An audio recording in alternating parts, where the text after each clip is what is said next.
Well, let's see. Let's see ready. where we're going for Battleground number 2 and who's going to take control of this. Octalysis. No Tomorrow opts for first pick, which means that Octalysis, they're taking us to Volskaya. What else? Basically, at this point, it's what's next. What is up your sleeve, Octalysis? They clearly had a strategy that time. Is it a matter of counter-drafting towards a Deckard? Is it a matter of we think this works no matter what? Only time will tell, and as you said, all respect towards No Tomorrow, but they are a team that has been struggling. Yep. They're a team in transition. They still have the talent. It's there. If they get it together in the series, it's great. But we do have to put a buffer on how much impact this will actually have, because for now, game number 1, it happened. I think it's sad that it kind of goes in both directions, purely based on the fact that this is so early in gauging the power levels since we ended up having that break from the 2 teams, because it is now this new meta, new mentality, Octaelseis versus the, again, struggling and trying to find themselves, and now through a huge shift to be able to get that moment of recovery. It is very difficult, again, to identify which one. And for me, I looked at it as, if I was to give a percentage, 25% the composition, 75% No Tomorrow struggling to be able to just deal with Medivh, which should, in the Western scene, Medivh is going to be here. They know how to be able to handle that. So it felt more No Tomorrow trying to find themselves. What we're going to see as this draft unfolds, we know that at the Western Clash, Draded really stepped up his game. The Medivh Maiev plays, as that started to become more meta as teams prepared for the Western Clash. They saw it during scrims, things of that nature. So we definitely saw a shift around those 2 heroes where we didn't see a lot of it during the first part of Phase 2, but I imagine we'll see a lot more of it going forward. And Octalysis, if Maiev isn't banned in their first pick, are they willing to commit to the likes of a Maiev and around that? But first ban, No Tomorrow is going to take out Diablo. At this point, I normally would say something along the lines of expecting a high priority into one of the Warriors, mainly the Muradin, because that has been such a go-to for North America. But because Team Octalysis doesn't draft the Warrior so far in the series, I don't know if that's a fair assessment. I will say, if No Tomorrow is concerned with what they just dealt with, 2 major elements I would take away. Number 1, Yrel is a huge enabler to those compositions. Number 2, Medivh is a huge enabler to those. I would argue Medivh's a bigger problem out of those 2, you know, especially because I would say No Tomorrow's probably more comfortable running the Yrel than they are the Medivh. So that's what I like to see. But the fact that they don't ban it here shows that they've got to at least be comfortable addressing that wild flavor once more. If this was our meta in every game, I'd probably be like, nah, but since it's like one team coming in with this, like, give me that wild flavor every game. You know I like my wild picks, Dread. I enjoy them until you go far enough through the tournament to where it starts struggling, and then it's like, is that all we had? That's where I normally go with those. Like, I enjoy the flavor in the moment. Like, I eat it up, right? But then it's like, I always know, but eventually there's a bigger opponent waiting down the line, and I go, I'm not sure it holds up to that. So it'll be interesting to see, though. We get the route taken away. Medivh could be an option for Octalysis.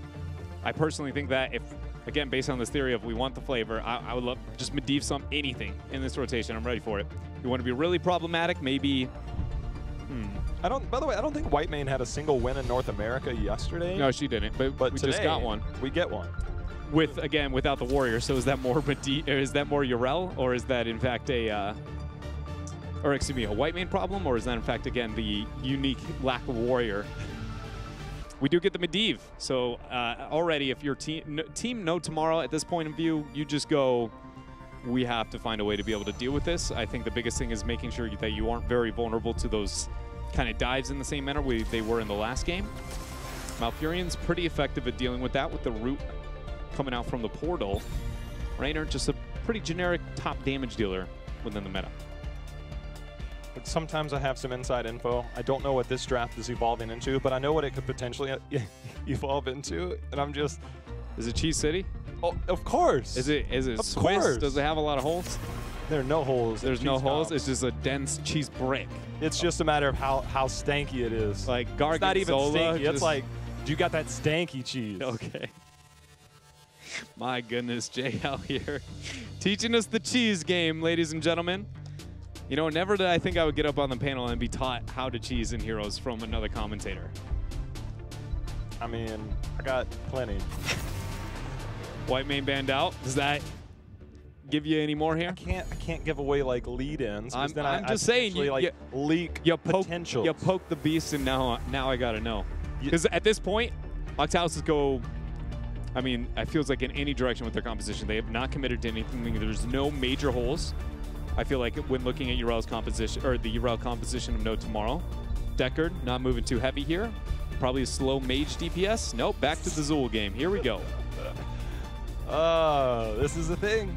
Zool does struggle until level 7 in sustain points because he does get the cooldown reduction at level 4, which is nice. Yeah. But it's not until you get the heal at level 7 where your Curse Strikes really feel impactful. It also brings up the how many people are on the front line. I don't think Zool really works. I think you have to have the Medivh. There's no world because Zool just struggles. Not only does he struggle with survivability, but the entire team would not be able to catch a majority of the 2-second bone prisons because the portal is coming online. So it's like, not only is he helping Zool survive, he is just straight up helping the rest of the team capitalize on what is one of the few longest remaining CCs ever since the old school stun nerf kind of came in across the board. Man, I remember that. Yeah, like 0.25. Everybody. Except for like Leap and one other one. I don't remember. It was just like a full blanket. It was like January or February 2016. Never forget. Last pick. It's Cassia. No primary warrior once again. The Medivh Zool reigns supreme here for Octalysis. Well, we saw Backlash last time for Zool, which, again, it is a large chunk of damage. That 12% damage is nothing to scoff at when you look at the tanky warriors that we have. Urel and Muradin have very similar health pools, right around the 2,700 plus range on base health. And so it does chunk out a large percent of damage there. But when you have Phoenix and Raynor on the other side, that is double auto attacks. You have a blind from Cassia, which helps. But you do have the ability to dodge basic attacks if you so choose with that level 1 pick. So I am curious if we see any adaptation whatsoever now looking at the other side between two auto attackers. Yeah, into I believe it's like Shade is the name of it. Or, yeah, to be able to get the dodge onto the evade on the auto attacks. That is a good point. In this type of situation, I would actually expect that level of an adjustment, even though that got nerfed, time and time again. The only argument, if we do end up still seeing it, I think it has to do with the fact that Medivh enables backlash damage and likely to get the kill, because you get the 25 vulnerability with the 12% mixed with the portal and the portal damage coming out. It's a big burst. I'm really curious. If you get backlash plus arcane explosion with a salvo, you just walk in and Zool, 12% burst damage plus the arcane explosion damage. I want to see some health bars. I don't think you see any health bars after that. That's the problem. You get the scan noise, you get the first 2 pew-pews out of the 5, and then the rest of them just don't even count because you dead. Backlash again. Who cares about auto attacks? I've got a Deckard. I've got a Medivh. It's fine. I get a shield. Charge strikes, the pickup there at level 1 for Cassia. One of the best level 1 talents in the entire game. Probably, we talk about, damage output of Fen being one of the highest, but Charge Strike alone is one of the highest damage outputs just flat out, not only throughout all scaling of the game, but especially when looking at level 1s. 8 full seconds, 20-second cooldown, so not down by that much as Jin, boy, he's struggling in these early engagements. I mean, the Leoric, obviously, we know is more squishy. Urel will be able to self-heal throughout that, but JR, that fight, I think, highlighted a very good point of, honestly, really great value that we've seen from Octalysis in the last game and this one, but I didn't realize how successful and good they were, I guess, at it up until that skirmish. And their focus fire is swift. Yeah. It's very swift. Notice how every single time somebody gets out of position, they do not waste very much time to be able to get any of the cooldowns on top of it. And I know normally we see, that kind of trade-off. But what I'm trying to say is Octalysis is far more efficient with it. So much so that I feel like a lot of what they're doing and getting away with is purely, it's not the rotations or anything like it. It's just how much pressure they're putting out. And No Tomorrow is not respecting that at all. They're going from, oh, I expect this to be a 50% trade to I'm a 20 to 15, which is a back or a tap. And that is a cooldown that really matters, especially when looking at these lanes. So something that, I want to keep track of as this game moves on, because if No Tomorrow identifies that, they might be able to bait a couple of cooldowns. Yeah, Nature's Cure in particular, that's a long cooldown when you compare it to the basic abilities of just that Bone Prison. We see the Octalysis spray, obviously the cheer system, fully active out there. You can cheer and obviously get your favorite sprays and in-game goodies. Also, we got cheer bombs available now, Dreadnought, which if you cheer 1,000 bits, you get a couple loot chests, but you also...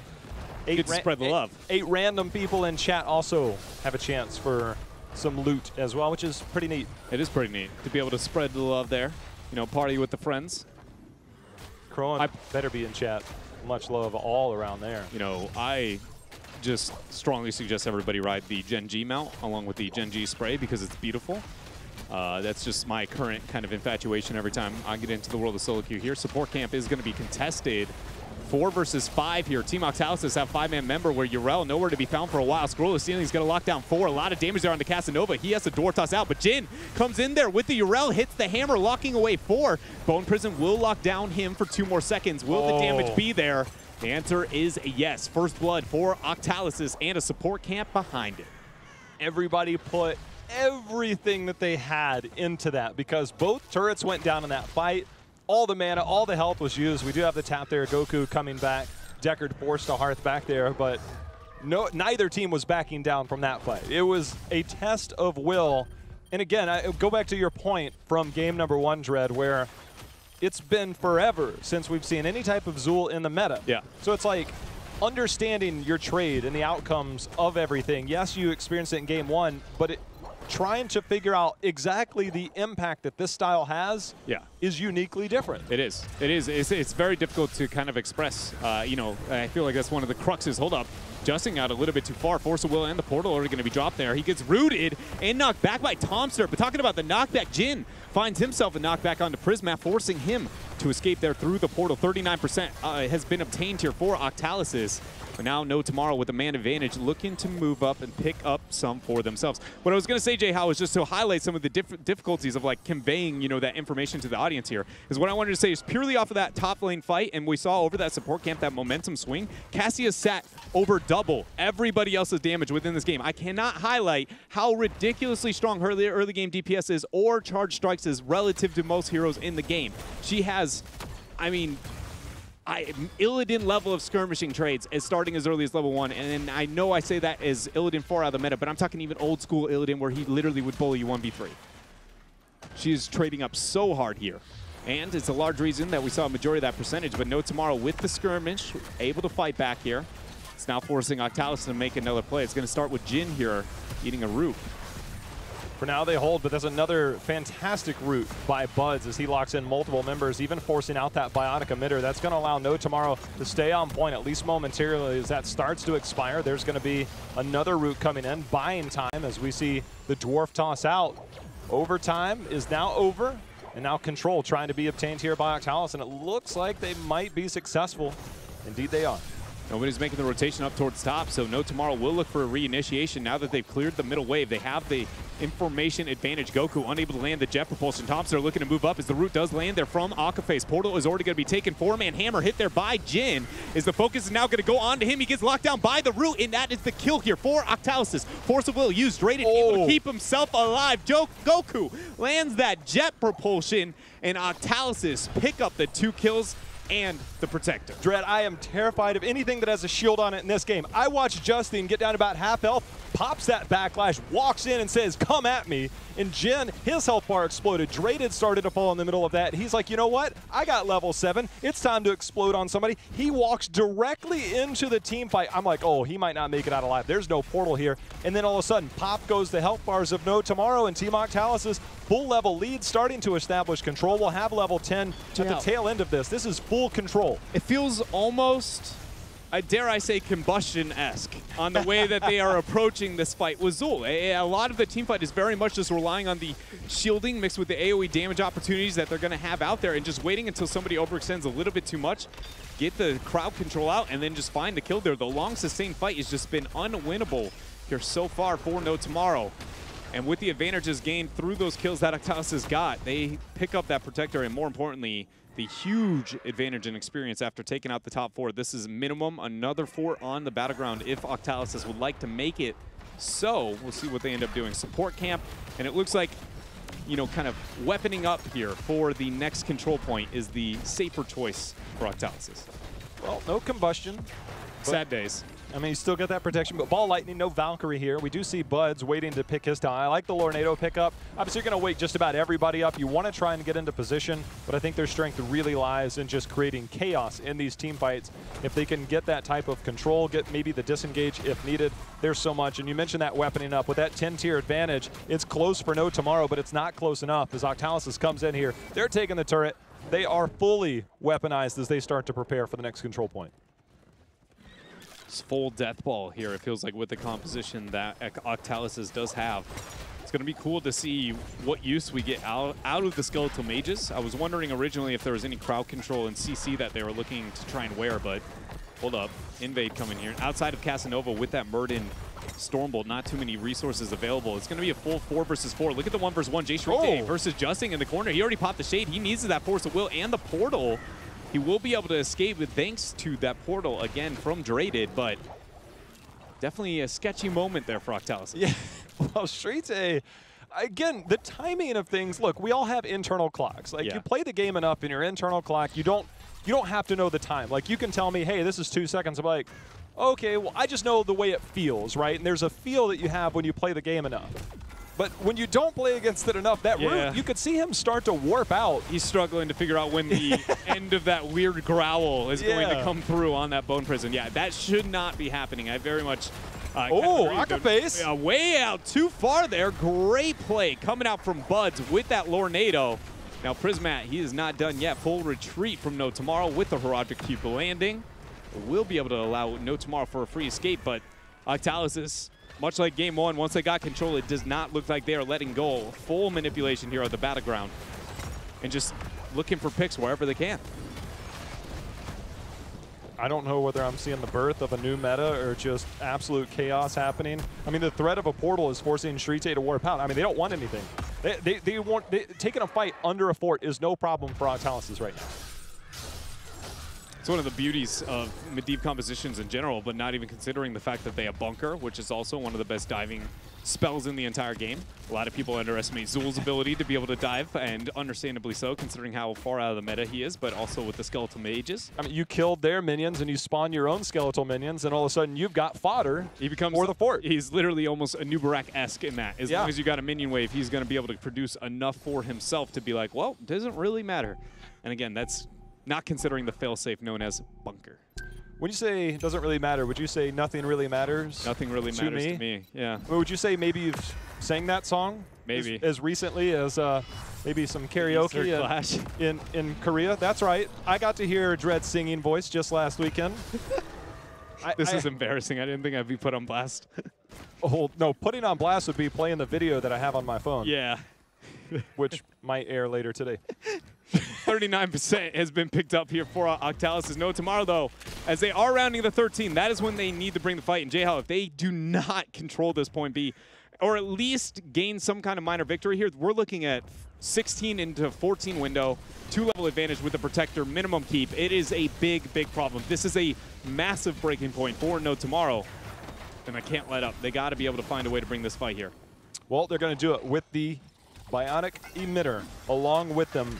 99% is established here. There's going to be the jet propulsion out. Octaelseis, they are a full level away from 16. Might be impossible to get that, but we do see Zul on the minimap pushing that bot lane, making sure to get that split lane push.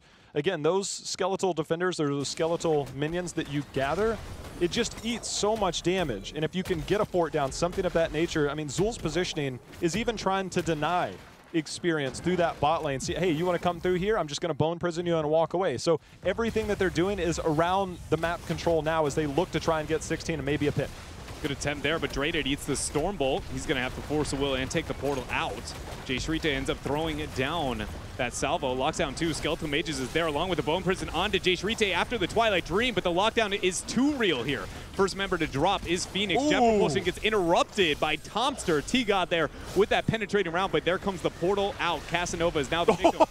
As you see the root thrown down there, Casanova actually able to keep himself up, and now Prismat needs to kite away. I don't think he can make it out here. Force of will. He's got the Biotic emitter. Medivh in a couple of seconds here. Dude, as all of them made their way through that portal, it was like a flock of ravens going through there with that level 4 pickup. Speaking of rooted, Ardent Defender, this is a 2-minute cooldown. You have nowhere to retreat to, Jen. You are locked in here. That is another takedown. Team Octalysis' 2-level lead. They're establishing that control. And oh, by the way, they've got themselves another protector. I definitely feel like that moment right there is very much the growing pains that we can see from No Tomorrow here with some of the adjustments to try and figure it out there. Because you know the comms were hold on to this with the Ardent Defender as long as we can. Okay, this isn't going to work. Back out. Vin, you know, or sadly ends, or Jin, excuse me, sadly ends up being the victim of that situation. But communication across the board here has definitely been a bit split from No Tomorrow, and now Octaelseis here.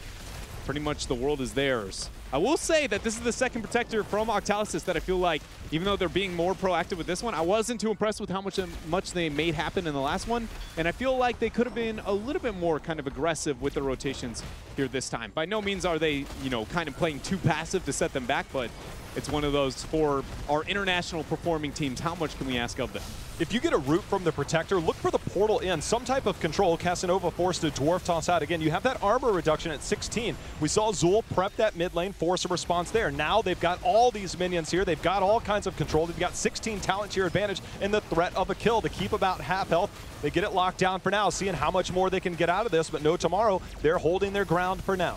They are holding very, very well here and actually maybe going out a little bit too far. One thing to keep in mind is that this bottom keep is not something they can contest. They can't take fights for a long while. And something that sometimes you'll do as the team kind of aggressing there when you know your objective is getting weak is feigning weakness so that No Tomorrow gets out into a risky position to take a fight, and that is where you get the initiation. For instance, over this turret camp. Desperate times might call for desperate measures because you will risk that 20-tier fight. No Tomorrow not willing to risk it just now, not quite at 16, so they're going to fall back. They are down 3 levels as well, which is definitely nothing to sneeze at because that amount of scaling between those 3 levels, it's just way too much to overcome, including that 16-tier deficit and a choke point versus a Lornado versus the Skeletal Mages, everything that Octaelseis can throw at them. It actually terrifies me just to look at it.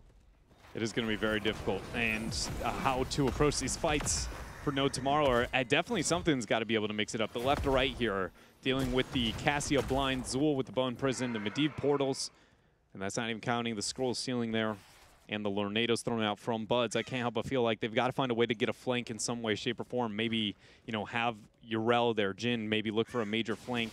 I say that, but then you see the little Raven hovering above, and you always know, and it's so much more difficult whenever you have pretty much just a free scouting ward above you at all times. Just if it was a Crow and we've got full Hallow's End. Oh, wait a minute. We're just, you know what? Let's go in for a fight. There's going to be a polymorph. We've got the root. We've got the lockdown on the front side, but that is Ardent Defender out for now. Ball Lightning starting to bounce back and forth, and Jin, he's going to get blown up. Twilight Dream in return, but it's not going to buy enough time as we're going to see another portal. Octaelseis, he's going to get locked down. This is going to be a double kill, and Tomster trying to hold position, but the slow is there, and Octaelseis coming out firing. They said no need to wait till 20. Let's just come out and see who we can blow up. And right now, they're making that happen easily. Now they're in a situation where they don't even really have to wait for the minions if they want to like. Justin's going to go back, get the clear, make sure he uses that passive to get as many minions as possible. And Octaelseis take advantage here over this bottom keep and the whittling away that they had done before. This will give them the 20 spike. And No Tomorrow cannot stick around this whatsoever. Otherwise, there will be a portal on that back end and an all-in initiation. He's got that manual portal locked, and that will put the fear in you. I can tell you, Medivh, I mean, that was one thing when I heard from pro players before. It was like, it's almost unfair because you can see it and it's like puts the fear in you, right? It's almost unfair that you could see where it's at, but it also instills fear of like, look, he could lock this portal. You could do that anyways, right? But when you have the manual placement at level 1, it's just, do we even dare step forward? And No Tomorrow did not. Sadly, that question still holds, J-How. Do No Tomorrow step forward? Because control point C without, oh, look at the portal plus the polybomb. Jay Shrite not able to warp out of that one. And Team Octalysis using that Medivh portal and getting the all-in initiations here will end up getting that 40-second advantage without Jay Shrite. And inevitably will be minimum this bottom protector. No keep on the bottom half of the battleground. Even if No Tomorrow is split pushing this entire time, they will not be able to confidently pick up 20 and take this fight over that bottom keep. So it feels like this is, you know, maybe the straw that broke the camel's back. Those Ravens are terrifying. Every time they take that portal through, it is just terrifying to go through. Also, we have healing reduction at level 20 picked up. Octaelseis, he's stuck in the back line. We do see the polymorph. That's going to lock down one. Get one, take down Prismat, trying to come in to get another, while we do see Malfurion and Raynor both fall. There's another lockdown, the root follow-up, and that is going to be Casanova. 4 members down as Phoenix starts to come up. That's a triple right there. And this is Octaelseis just running it. Pretty much doing whatever they want here, and at this point just waiting out some of the percentage while the rest of the 4 members of Octaelseis burn no more time, rid of these minions, convert them over to their side, get rid of the well to make sure those catapults do not get a little distracted. And it looks like this is going to be GG. Game number 1 here on Dragonshire was very dominant, but game number 2, no different. Medivh Zul carrying the show here in impressive fashion. It is not through macro manipulation. It is not through just, again, being so oppressive by painting the battleground red. It is through team fighting and kills that they are bullying No Tomorrow. So Medivh likely won't get let through next game because there's no way I let Medivh through for game number 3. Look, at this point, another showing like that, and I'm convinced. Look, yes, we're still trying to keep it all into perspective, but my goodness. The Prismat on Cassia, you mentioned that charge strikes, just destroyed the damage numbers that game. I am going to proceed to be the negative Nancy on this, and I'm going to highlight the fact that there's a phrase we always say. It is literally the slogan of Medivh, is that he cheats. He breaks the ways and that compositions and things of the game can function. Like, if we had 2 Medivhs, I'm not sure what happens if they go on the same team. Like, do you see what I'm saying in terms of power level of a character? I cannot describe how different of a level of playstyle he provides for the competitive level, and that all of this, you were saying how much hinges on the Medivh. A lot of comps get away with things because of Medivh, is what I'm trying to say here. So I can't help but wonder. I agree. I want to be sold just as much, and I'm like, oh, it's looking better than I thought. But I want to go, again, based on the first thing that we said, is, well, these compositions struggle whenever they get pushed against the wall, and that you need to have a lot of them. Because all this takes right now, bam, Medivh, and your composition falls apart, and a lot of the other things that fall into this playstyle. So what I'm saying is we need more things that replace the Medivh and still creative of a playstyle for me to, again, kind of jump on board at the same level. I am curious what they do have next, and I think if you're wondering if we get 2 Medivhs, you're wondering, can ADRD play both Abathur and Medivh at the same time? Probably not going to happen. We're going to find out what compositions we have next from Octaelseis. If we see if they can take a 3-0, we'll be right back.